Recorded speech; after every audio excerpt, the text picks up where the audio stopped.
The air in the whispering canyons is thin and cold, carrying the haunting sound of whistling wind.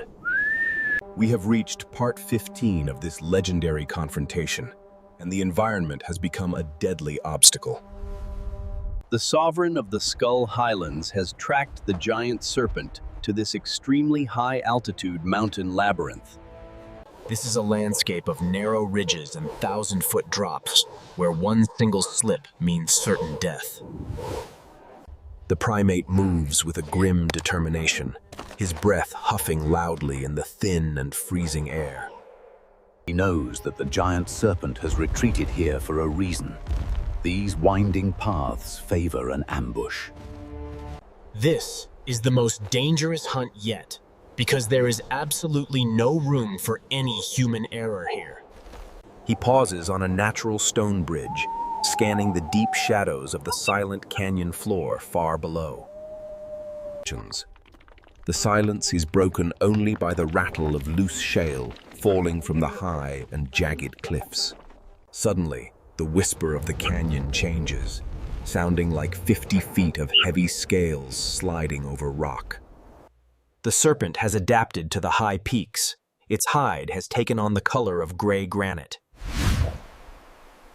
This camouflage makes the predator nearly invisible against the massive and ancient walls of the mountain canyon.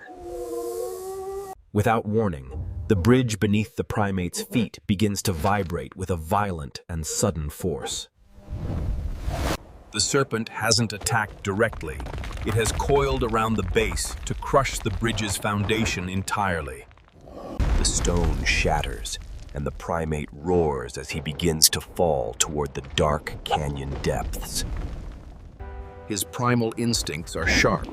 He reaches out to grab a thick vine hanging from the cliffside. He swings himself onto a narrow ledge, just as the bridge collapses completely into the dark abyss. The serpent is already moving, slithering up the vertical rock face with speed that defies gravity's pull. They are locked in a struggle on a platform no wider than a narrow and dangerous hunter's path.